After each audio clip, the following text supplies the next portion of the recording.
and welcome to the Nutrition by Samantha podcast. I'm your host, Samantha, nutritionist who is on a mission to cut through the nutrition confusion and help you become the healthiest version of you. In this podcast, you'll find expert advice on all things binge and emotional eating, sustainable fat loss, sports nutrition, and all things in between. I hope you leave each episode inspired and empowered to make smarter eating choices. Now, let's get into the episode. Hello and welcome back to another podcast. So in this episode today, we'll be talking about what to do when you hit your maintenance weight with your calorie intake, and also how should you be tracking progress. So they will probably blend into each other. They'll be quite similar, but I think you will find this episode really valuable because these are questions I get asked a lot, especially about what to do when you hit maintenance calories. I think when people start, they can see actually like a clear, like a clear progression, and they can see how they're going to be getting to their goal. And so they can picture themselves at their goal, and they're like, okay, so once I get to my goal, then what? Which is great. And it's great that I suppose my clients feel so excited and empowered to be able to get to their goal as well. So I will preface by saying that my husband is playing Call of Duty. So if you hear anything in the background, it's probably him talking to whoever's on the other side on his headphones. I told him to keep quiet while I record this, but we will see. And also my dog in the background walking around. So tune out to the background noise and we should hopefully get through this episode. So I hope you've all had a really good week and you've all been really well with your nutrition and going well with your nutrition and keeping on top of that. Each week I know is a challenge, and especially when you're starting out with this, whether in the first couple of years or you've been doing this for multiple years, it can get really challenging to continuously stay on top of your nutrition, especially with Easter passing. I've found many clients have said there's just so much chocolate in their house that they're still trying to get through and eat at like a reasonable rate and not overdo it with the chocolate. So if that's you, I am with you with that as well. There's just so much chocolate in the house and I just want it out. Like I pick on it like every single day and it's like, oh God, I just want it gone. And I don't want to do what most people do when they don't want it in the house and just eat it all, make them feel sick, and then just be happy that it's out of the house. I think I'd just rather just throw it all out because it's just ridiculous the amount we got this Easter, considering we did nothing much for Easter. Very odd. So let's get into my weekly recommendation first of all, and it is the frozen Steggles turkey. So if I look it up, turkey, you can get it from Coles or you can get it from the Woolies supermarket. And I got it last week for my lunches. And it's pretty much, like a turkey roast that you just chuck in the oven, and then you can just slice up and have a couple of slices with your lunch or your dinner, and then pair it with some sort of carbohydrate. So whether that is like rice or potatoes or something like that, just to, add some variety to your protein source that you're usually having. So I find not many people have this, and it is quite a good option. And then obviously you pair it also with your vegetables too, whether that's a salad or some cooked veggies. So the reason why it's my recommendation for the week is not just because it's a protein source, but also because it is a lean protein source too. So with 100 grams of the frozen turkey breast, you get 20.2 grams of protein with 100 calories. That is insane, and it is also so filling as well. So like if you're chopping up 100 grams of turkey breast, that's only 100 calories and 20 grams of protein. So quite easily you could fit in 200 calories worth of turkey into your diet and give yourself 40 grams of protein. That is incredible. It is also low in saturated fat, so this makes it a great option for those who have high cholesterol and still want to get in a decent source of protein.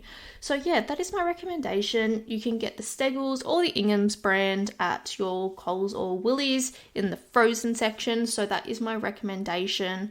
I love it. It tastes so good, and it's just something different to break it up from the the usual chicken or red meat type options. Alright, so getting into today's topic of what to do once we want to maintain our weight. So we reach what we want to maintain, and now we don't know how to sort of go about our daily life and not continue to lose weight or gain weight back at the same time. So it can be very challenging. So a lot of the times when we're in like the weight loss phase, we are in a calorie deficit, right? So just say you get to your goal of reaching 60 kilograms as just a general random goal. Okay, so you get to 60 kilograms and you don't want to lose any more weight. You want to stay at that 60 kilograms. What I recommend you do first is to continue to eat how you've been eating. And if you find you continue to lose weight, so you get to 58, 59 kilos and you don't want to be that low, then what I would recommend you do is slowly start to increase your calorie intake very, very slowly. So just say you're eating, I don't know, we'll say 1700 calories, okay? And on 1700 calories, you are still losing weight and you're getting to 58, 59 kilos and you want to stick to 60 kilos. What I'd recommend you do is increase it. So start eating 18 or 1850 calories and see how your weight changes from there. If you find you're still losing weight, then I would recommend you increase it to maybe 1950 to 2000 calories and see how your weight goes from there. If you find you get to, like 1900 to 2000 calories and you start to maintain your weight, that's when you know that is your maintenance calories. So when you know that's your maintenance calories, then what I'd recommend you do is really practice eating 2000 calories each day. You're going to maintain your activity level to what you were doing previously, but now you've got to learn how to eat that little bit more so that you can maintain your weight at 60 kilograms. Because if you continue to eat at 1700 calories like you did before, you might get to 54 or 53 kilograms before you actually start to plateau and stop losing weight. And for a lot of people, that just will be way too low, right? So if your happy weight is 60 kilograms, you've got to start increasing and see where you start to see your weight loss stop or where you see a slight weight gain happen. So just say you started eating 2000 calories and then you notice your weight creeping up to 61, 62. Maybe that's when you drop it down to 1800 to 1850 and see how that goes. And you just got to figure out what that maintenance calories is for yourself. So that's why I recommend going up slowly. So if you're starting at 1700 calories, like I mentioned before, slowly increasing so that you can see where your weight loss stops and when you start to maintain your weight. When you know that number, start practicing eating at that number, because this is where you want to maintain for your rest of your life. So you need to start learning how to eat at this number. So it can be quite challenging and difficult to do, because a lot of the times once we hit our goal, people start to lighten up on their calorie deficit and they start being more flexible because they've reached their goal. But what that can also happen is you can start gaining weight back because you let your, what's the saying? You let your foot off the pedal? Yeah, you let your foot off the pedal and then you start slowly gaining that weight back. So once you hit your goal, there's still work to be done, because we need to now figure out what your maintenance is and how to make sure you are staying at your maintenance calories for a prolonged period of time until that maintenance number becomes your natural sort of weight that you maintain. I hope that makes sense. If I was to use an example of myself, so what could also happen is you could be in a calorie deficit. Say you started your weight at 70 kilos and then you put yourself in a calorie deficit and you started eating just say 1700 calories. These numbers are just completely made up, so don't take it seriously with what I'm saying. So just say you're in a calorie deficit, you started eating 1700 calories, you're losing weight consistently and you hit your goal of 60 kilos. You're happy with where you're at, you love how you look in the mirror, you're feeling good, feeling confident. You don't want to lose any more weight. What you might also find is that once you hit your goal weight, that your body starts to plateau. That could happen too. So therefore, you don't need to figure out what your maintenance calories are, because you've reached your maintenance calories as you reached your goal.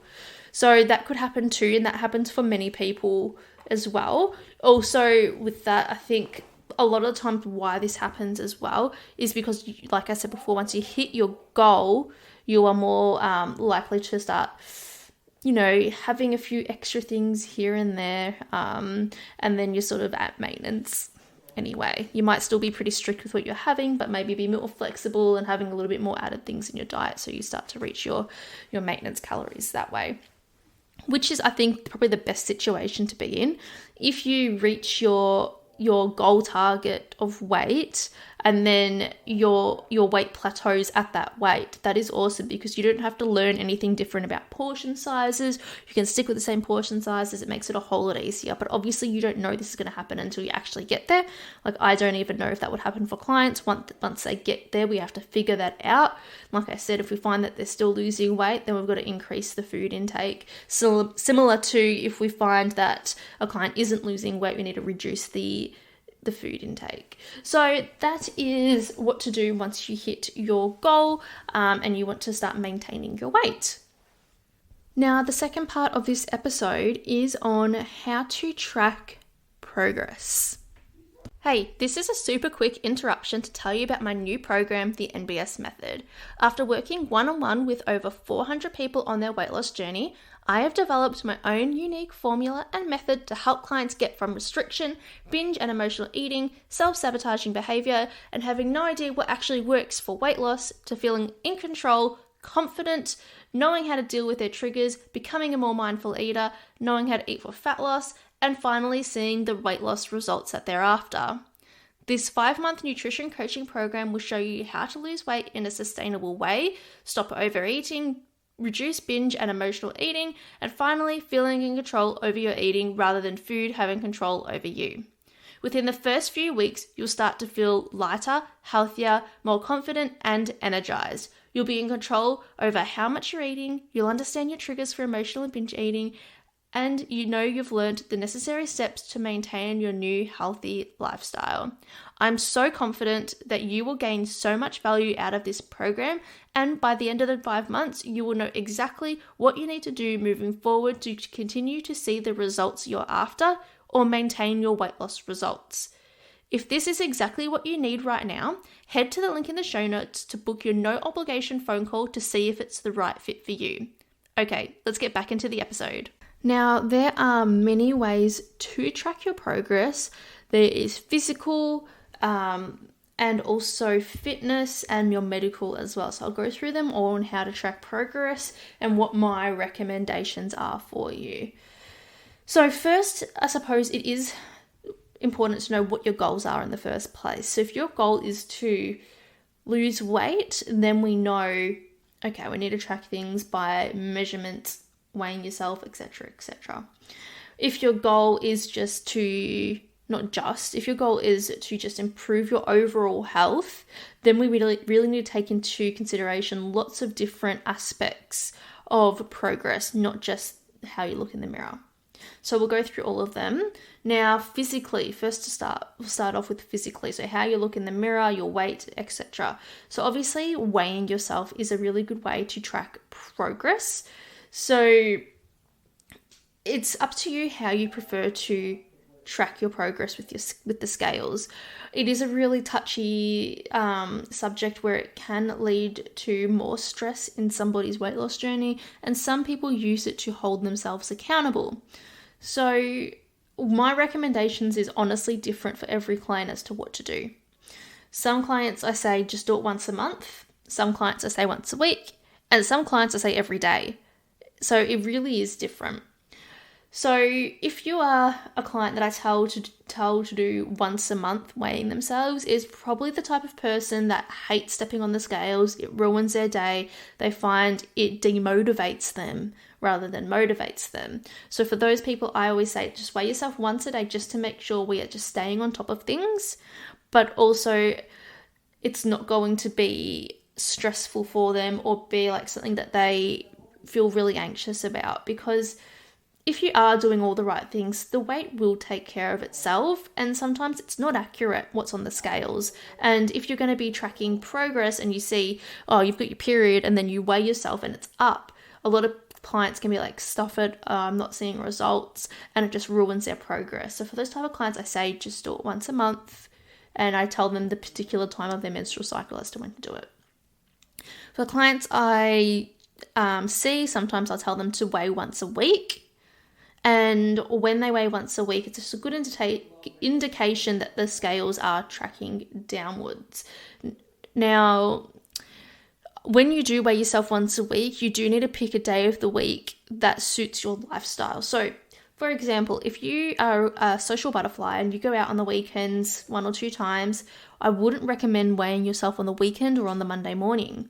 What I'd recommend you do is weigh yourself on the Friday morning.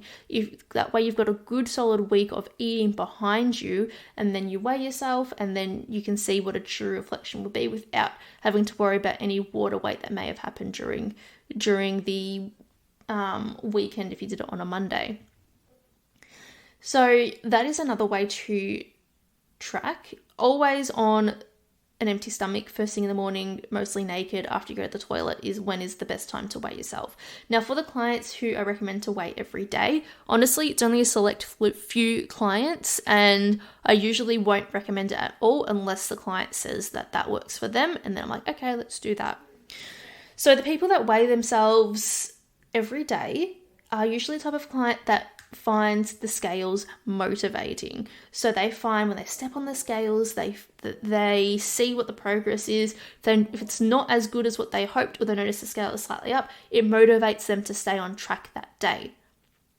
If they step on the scales and find that they've lost weight, it continues to motivate them to continue on with what they're doing. So regardless what the number says, they find it motivating, they find it's a way to stay in check for themselves. And honestly, not many clients prefer to do this because it can become obsessive with the scales. And that's something I always say to clients. If you find it's starting to ruin your day or it's not working for you, stop doing it, because there's only a few people that can really cope with weighing themselves every day without it really affecting them. Just like I mentioned before, we want to be mostly naked or wearing the exact same clothes as when we first weighed ourselves. Obviously no shoes on, empty stomach, first thing in the morning. Don't do it at night because then you've eaten.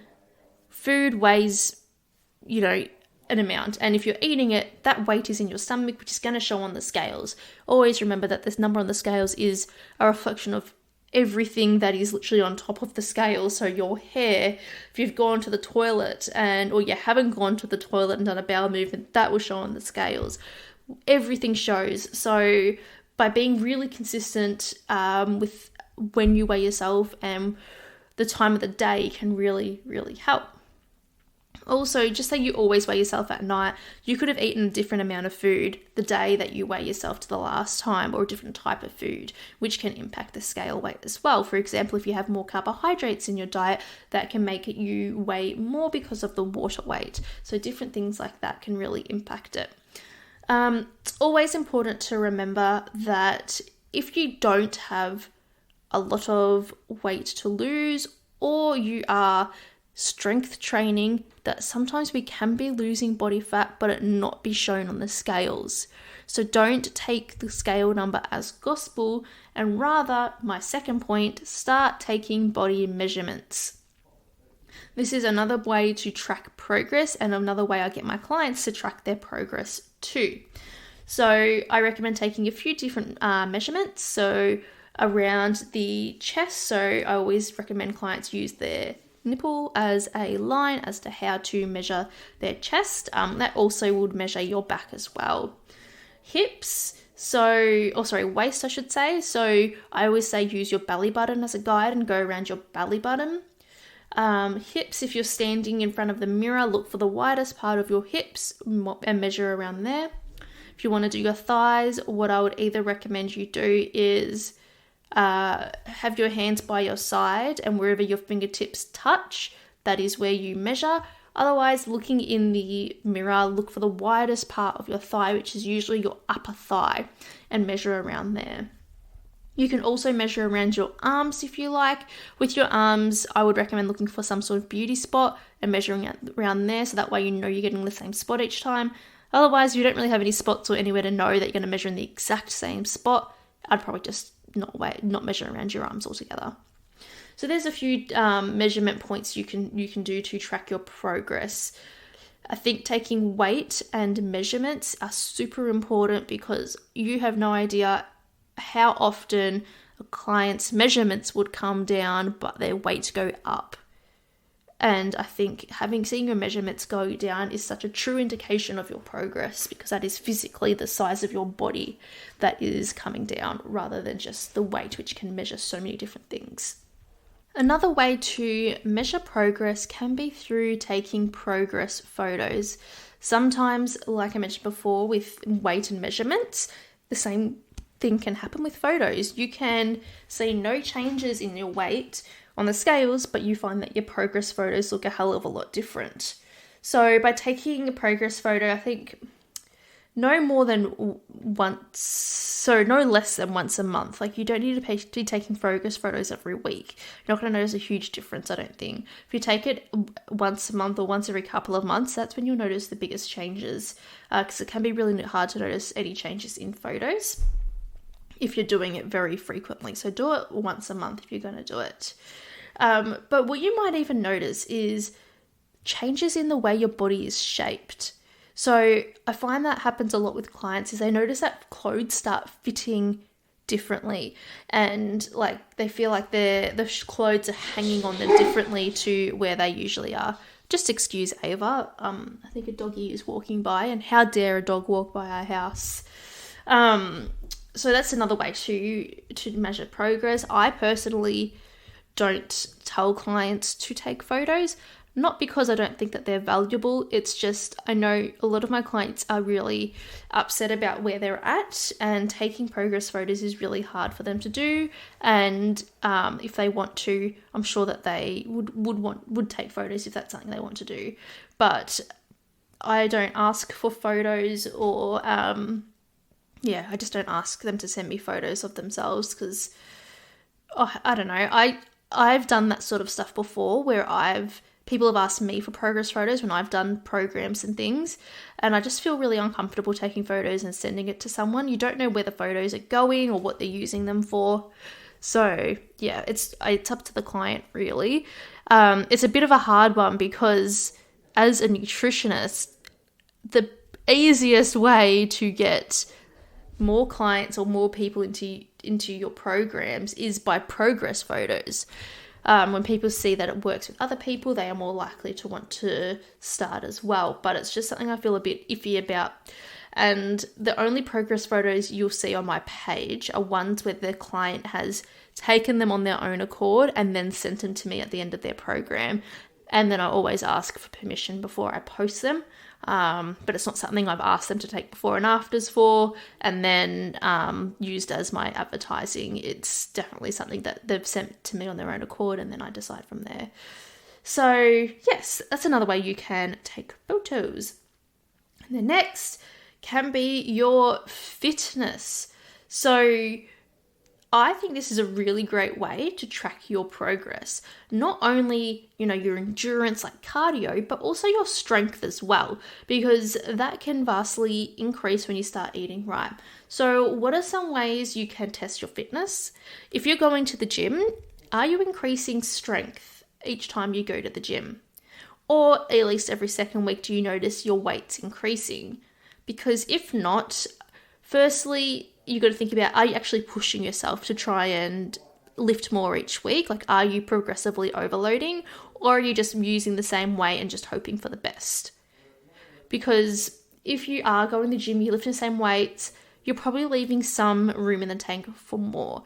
But if you are genuinely going to your absolute max every single week, you cannot push any more weight, and you're not increasing your weight on the bar or on the equipment, that's when you need to look at your diet and maybe see, okay, where do I need to improve my diet so that I can start increasing in strength? Cardio fitness. So if you go to the gym and you're doing cardio, a way to track your endurance or your cardio fitness would be to see maybe how long you can run for, or what your heart rate is like throughout your run, how you feel after your run. So many different ways you can track your cardio fitness. You could also do like, I don't know who's actually going to do this, but you could do a beep test and see how long you can last on a beep test. I feel like that just gives me PTSD though from high school, and being like one of the, either the first few out or the one that's still going. That wasn't me, but I think I tried to push through, so it wasn't the first one out. But yeah, that's a way you can test your cardio fitness. But whatever you're doing in the gym or whatever activity you do, are you feeling good after your sessions? Do you find you can get through your sessions easier? Find you're getting fitter, stronger, more flexible? That is all signs of progress. So don't forget that too. It's not just physical. So how do I track my progress? My progress I track through my strength. So am I getting stronger each week? If I find I have a shithouse week with getting stronger, I really take a look at what my diet was like. Was I consistent with the eating? Am I eating enough food? Am I eating enough protein? What's going on? Am I eating enough carbohydrates? What gaps am I missing in my diet, and why, and how is that impacting my strength?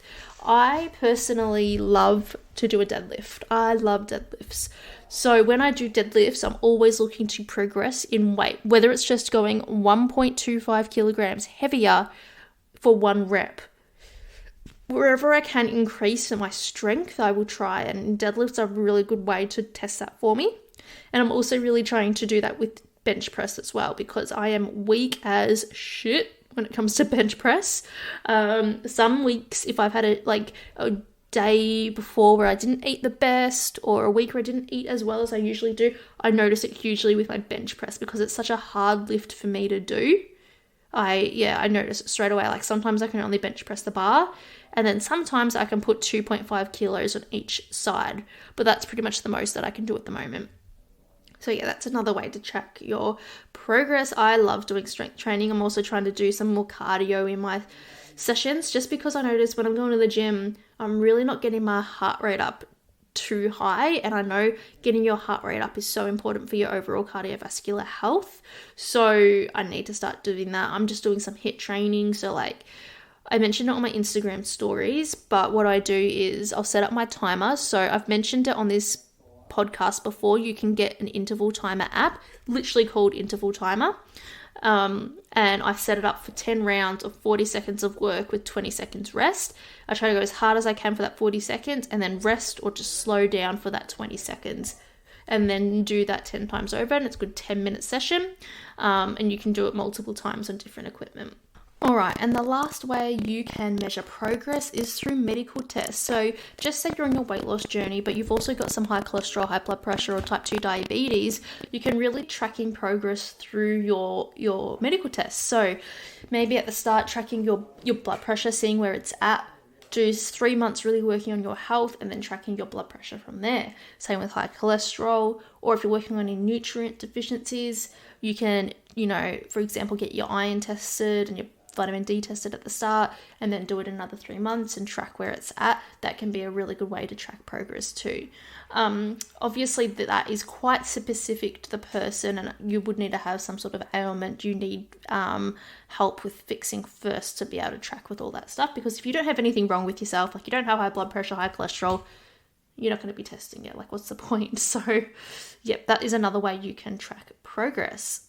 Okay, and the last way you can track your progress is through behavior change. So this is very common for my clients, and more so common than if they're tracking their weight or their measurements, because they are more focused on the behavior change and are they actually changing their behaviors each week. So a common thing I see from clients that they use to track their progress is just eating consistently. It's really hard to do. So one of my clients were like, yeah, I was okay, but I skipped my lunch a couple of times, or I skipped my dinner a couple of times, or I didn't have brekkie, I didn't have time for breakfast. And that's what they use to track their progress. So how well did they eat during the week? Were they consistently eating? Or how many coffees did they have out during a week? Or, not that I'm against coffee, you would know that if you follow me on Instagram, but if you're having too many milky coffees, it's going to impact your progress. Other ways you could track is how often were you having pieces of fruit or vegetables in your meal? How much water were you drinking? This is a huge one. Some people are like, I did really well this week, but my water was down. And then that is what they're using as to track their progress for next time, is how much water are they drinking, because water is hard to get into. Having just a healthy lifestyle in general can be hard. I mean, you got to work, you got to eat, you got to exercise, sleep, stress management, all that stuff you got to play into factor. And yeah, water intake is one of them that can be quite challenging. So making sure we're getting enough water in is super important. And yeah, one that my clients usually struggle with. But yeah, if they find that they've had a tough week, they'll be like, yeah, I didn't get enough water in this week, try again next week. So that's another way you can track your progress, is how consistent are you week in, week out, every week. So that will bring us to the end of the episode. I really hope you enjoyed this episode. I want you to remember that progress is not usually immediately visible. You might notice progress because you're consistently eating well each week, and that's your progress that you notice, but you're not yet seeing it in the mirror. So don't be too hard on yourself if this is you. Really focus on your behavior. Each week, are you improving with your health? Because that is really what is going to set you apart from anyone else trying to improve their health. Not that you're comparing to anyone else, but really what I find sets people apart from success or not is just their consistency with eating well and exercising and just doing all the things they need to do and getting it done, and not giving themselves an excuse as to why they can't do it. They just get up and they do it, just like they get up and they brush their teeth, they get up and they get shit done. All right. Well, I hope you enjoyed this episode. If you have any questions, please reach out to me. I would love to hear from you. If you enjoyed this episode, please share it with a friend you might think that would find this helpful. But otherwise, I'm thinking I'm going to start doing this fortnightly because I'm struggling to keep up with it. But it'll definitely come out on a Thursday, whether it's next Thursday or the Thursday after. You will be getting another episode. So I hope you have a lovely week. Keep doing what you're doing. Keep moving. Keep working towards your goal. If you've had a shit week, a shit month, just keep going. Just get your shit together. Get up. Get shit done. Get it organized for tomorrow. If you're listening to this on Thursday, tomorrow, which is Thursday today for you, I guess, and you've had a crap week, pause this episode. Well, you don't need to pause it now. It's the end. Get up, go to the shops, get what you need to start things again tomorrow or your next meal. Just don't give up on yourself if you're struggling. Please don't give up on yourself. You need to keep going and you need to keep doing it, because that's the only way you're going to get to where you're going to be. And you need to believe that you are worth it as well, and you're worth the effort. So please keep going. All right, that is it from me. Have a lovely week, and I shall chat to you soon. Bye-bye.